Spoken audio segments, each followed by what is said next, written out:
Ce soir, dans cette deuxième partie, nous avons avec nous Madame Nédérich. Donc, Madame Nédérich, donc vous êtes experte comptable et consultante en organisation des entreprises et des institutions chez MGI BFC.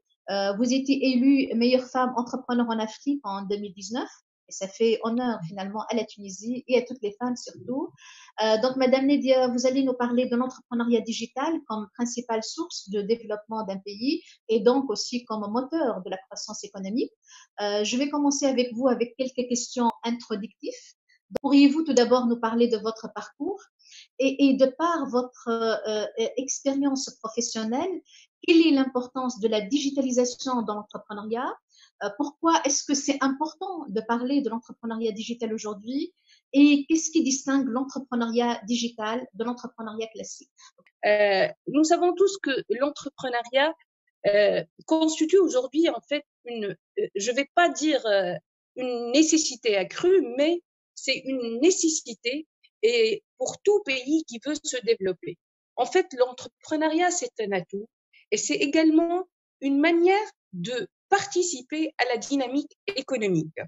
Le fait d'entreprendre, le fait de créer ce tissu économique de petites et moyennes entreprises dans le pays, je pense que notre pays sera capable de vraiment créer de nouveaux emplois, de créer également de nouvelles compétences, d'augmenter la compétitivité. Et peut-être aujourd'hui, surtout avec le Covid et avec cette pandémie, je pense que nous serons dans la possibilité de restructurer et de redynamiser notre économie à travers non uniquement l'entrepreneuriat en tant que tel, mais surtout quand elle sera mixée avec le digital, puisque de nos jours, tout le monde utilise l'Internet, tout le monde, il est impliqué dans tout ce qui est en relation avec les nouvelles technologies, ce qui fait que dans ce nouveau monde auquel nous appartenons, donc il y a une certaine dynamique, une nouvelle dynamique qui a contribué en fait à dessiner un nouveau paysage économique. Être entrepreneur, c'est avoir des idées, c'est avoir de la créativité et de l'innovation, comme a dit Si Mohamed tout à l'heure. Et c'est très, très important d'en parler de ça déjà de façon plus détaillée lors de cette conférence. Donc, depuis 2015-2016, j'ai commencé à côtoyer l'Afrique et je peux vous dire que le digital, à ce moment-là, m'a servi vraiment de support, m'a servi d'opportunité pour créer du business parce que auparavant, je ne connaissais pas l'Afrique, je ne connaissais pas les marchés. Comment je vais aborder ces marchés-là? On parle de 53 pays, on parle d'une Afrique francophone, d'une Afrique anglophone, besoin du marché qui est complètement différent d'un pays à un autre. Et voilà, à travers tout un plan stratégique digital qu'on a mis en place, on a pu vraiment intégrer ces marchés avec une autre façon de voir, avec un nouveau modèle d'affaires dont je vais vous en parler après. Très bien, Nadia. Au fait, quand vous parlez de l'Afrique, c'était facile de pénétrer le marché africain? Non, c'était pas du tout facile, hein. Mais comme j'ai dit, le digital m'a servi de façon cruciale. Je vais quand même enchaîner avec d'autres questions. Faut-il instaurer une culture de la digitalisation pour booster finalement l'entrepreneuriat? Et est-ce que l'utilisation d'outils digitaux permet de faciliter la création d'entreprises? Et enfin, quelles sont les clés de la réussite de l'entrepreneuriat digital de par votre expérience? En fait, l'entrepreneuriat digital implique l'utilisation des nouvelles technologies, ce qui fait que l'entrepreneuriat digital, elle permet de saisir des opportunités via les nouvelles technologies pour la création d'un modèle d'affaires, d'un business model qui est différent.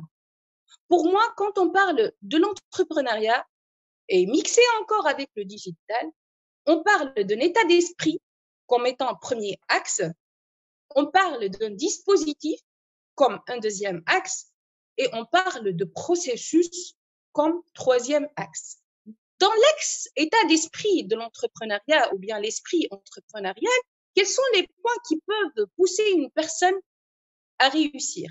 La première chose qu'il faut retenir dans l'esprit entrepreneurial, la chose qui peut faire réussir une personne, c'est sa vision des choses. Donc, la vision est quelque chose de très important pour pouvoir être un entrepreneur en premier lieu et un entrepreneur digital en deuxième lieu. Et quand j'ai commencé à travailler sur l'Afrique, aujourd'hui, ma vision est la suivante. Le fait de voir que le continent africain a un combat très important qui est lié à la lutte contre la pauvreté, qui est lié à la lutte contre la fraude et la corruption. Aujourd'hui, à travers mon boulot, ma vision des choses, c'est de pouvoir contribuer dans le développement économique de ces pays-là à travers ma discipline qui est l'organisation. La chose que je peux dire est un de mes constats aussi dans l'état d'esprit qui concerne les attitudes en fait. C'est que quand on est positif, on attire le positif. Et du coup, dans l'état d'esprit, dans le premier axe de l'entrepreneuriat, et si on la mixe encore avec le digital, il faut avoir une vision clairement définie dès maintenant. C'est très important. Cette vision, elle doit être liée à votre façon de servir le pays, à votre façon de servir le monde, à votre façon de satisfaire aux besoins des autres. Alors, le deuxième axe de l'entrepreneuriat, un dispositif, c'est-à-dire l'ensemble des éléments qu'il faut réunir et qui sont en interaction ensemble, mais ils sont orientés dans l'atteinte d'un but ou d'un objectif prédéfini ou préalablement défini. Le troisième axe, c'est les processus.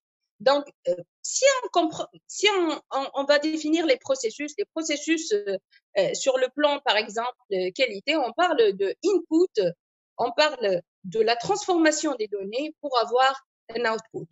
Aujourd'hui, si on va parler, par exemple, de l'entrepreneuriat digital plus précisément, on parle de processus puisque à travers ce nouveau mode d'entrepreneuriat, la vie des personnes, elle est en train de changer, le mode de travail, il est en train de changer, le modèle de travail, il est en train de changer, ce qui fait qu'il s'agit d'un processus de changement de modèle économique pur et dur. Donc, les trois piliers ou bien les trois axes, état d'esprit, dispositif et processus. Ça, c'est un. Pour vous, en tant qu'étudiant, un des conseils que je vous donne, il faut savoir se préparer à l'opportunité. Et je ne vais pas vous cacher ce clé de succès que je trouve primordial, que j'ai utilisé et je vais toujours utiliser, c'est la préparation donc de l'opportunité.